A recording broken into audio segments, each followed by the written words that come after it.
भारत जोड़ो न्याय यात्रा उत्तर प्रदेश में है। आज आपने देखा प्रतापगढ़ और अमेठी में राहुल गांधी के जन समर्थन में एक बड़ा जन सैलाब उमड़ा। राहुल गांधी ने उनसे संवाद किया, उनकी समस्याओं को सुना और उनको उसका निराकरण, उसका समाधान देने की कोशिश भी मंच से करते हुए नजर आए। मेरे साथ इस वक्त खुद आलोक शर्मा जी हैं, भारतीय राष्ट्रीय कांग्रेस के राष्ट्रीय प्रवक्ता हैं।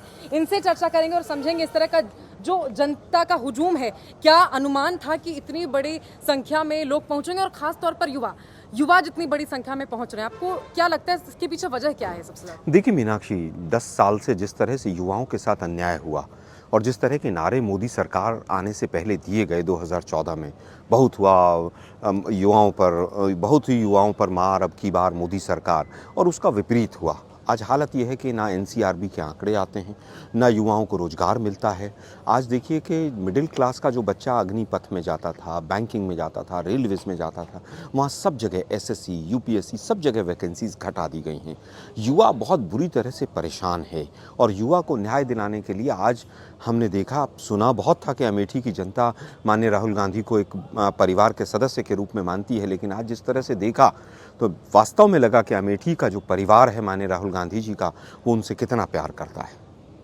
युवा बहुत ज्यादा बड़ी संख्या में पहुंच रहे, क्या लगता है आपको कि युवाओं का उत्पीड़न पिछले इतने सालों में बहुत ज्यादा हुआ है कि उनको सड़क पर आकर अब राहुल गांधी से न्याय की उम्मीद में वो खड़े हैं वहाँ? देखिए, 45 वर्षों में बेरोजगारी दर हाईएस्ट है इस समय पर।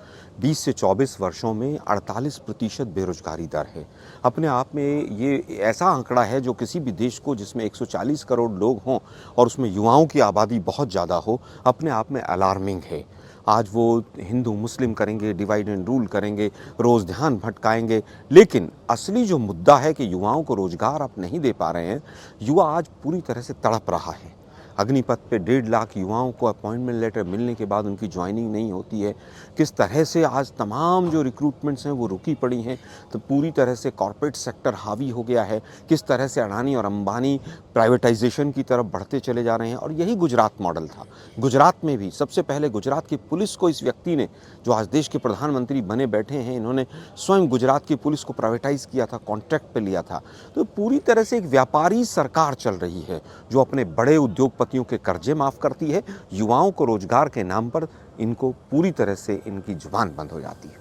उत्तर प्रदेश में कानून के मुद्दे पर मैं आना चाहूंगी, क्योंकि मीडिया अक्सर जब से भाजपा की सरकार उत्तर प्रदेश में आई है ये कहकर प्रचार करती है कि दुनिया में यहाँ की कानून व्यवस्था का डंका बजता है। लेकिन हमने बनारस में देखा किस तरह से सरेराह एक छात्रा को बनारस हिंदू यूनिवर्सिटी के अंदर सरेराह छेड़खानी हुई। इसके बाद वो जो युवक थे प्रचार करते नजर आए। आज हमने प्रतापगढ़ में देखा वकील प्रदर्शन कर रहे थे। कितनी मजबूत स्थिति में है यहाँ पर कानून व्यवस्था? देखिए, कानून व्यवस्था, अगर आप एनसीआरबी के आंकड़े देखेंगे तो महिलाओं पर अत्याचार में उत्तर प्रदेश, जो लेटेस्ट रिपोर्ट एनसीआरबी की है, उसमें नंबर 1 है। पिछली बार तमाम ऐसी रिपोर्ट्स थी जिससे पता चलता है कि किस तरह से एफआईआर नहीं लिखवाई जाती हैं। उन्नाव हो, कठुआ हो, हाथरस हो, कानपुर हो, इतनी घटनाएं हुई हैं। और पहली निर्लज्ज सरकार है जो भाजपा के रेपिस्टों को भी बचाने का काम करती है। जहां तक बात कानून व्यवस्था की अदरवाइज है, आप बुलडोज़र चलाएं, आप भय दिखाएं, आपके ऊपर सुप्रीम कोर्ट और हाई कोर्ट फटकार लगाएं, ये कानून व्यवस्था नहीं होती है। कानून व्यवस्था तो ये होती है कि आप किस तरह से तमाम एक एक जन के अंदर एक आत्मविश्वास पैदा करें कि कानून व्यवस्था अच्छी है। आप केवल और केवल दिखावा करते हैं। और मीनाक्षी, में मीडिया की तो बात ही नहीं करना चाहूँगा। उत्तर प्रदेश में इतनी बड़ी बड़ी घटनाएं हुई, मीडिया ने उसके बावजूद उनको विपरीत दिखाया। ये दुर्भाग्य है कि देश को इस समय पर एक मीडिया का वर्ग चला रहा है और वो हमेशा से जनता के जो मुद्दे हैं, जो हित हैं, उनको सामने नहीं आने देता है। एक सवाल मेरा आपसे भारत जोड़ो न्याय यात्रा से, क्योंकि अब उत्तर प्रदेश में लगातार ये सफर कर रही है, अगले कुछ और दिन उत्तर प्रदेश में ही यात्रा रहने वाली है। आपको लगता है जिस मकसद से इस यात्रा को शुरू किया गया, वो मकसद पूरा करने में, फुलफिल करने में, वो पर्पस फुलफिल करने में आपको लग रहा है कि यात्रा सफल हो रही है? देखिए, मैं पहले बंगाल में भी कुछ पोर्शन रहा, बिहार में भी साथ रहा यात्रा में कई दिन तक। आज मैं उत्तर प्रदेश में भी साथ हूँ। जिस तरह का हुजूम जनता का उमड़ रहा है और जिस तरह से 10 वर्षों में सामाजिक अन्याय हुआ है, राजनीतिक अन्याय हुआ है, आर्थिक अन्याय हुआ है, युवाओं के साथ, महिलाओं के साथ, मजदूर के साथ, किसान के साथ, हर व्यक्ति आज पूरी तरह से अन्याय से पीड़ित है। माननीय राहुल गांधी जी का जो कांग्रेस का ये कदम है, इससे पूरी तरह से न्याय मिलने के रास्ते खुलेंगे और एक जो युवा वर्ग है उसका थिंकिंग प्रोसेस एक्टिवेट हुआ है। जनता सोचने को मजबूर हुई है कि वास्तव में अन्याय है और इसके खिलाफ हमें आवाज़ उठानी है।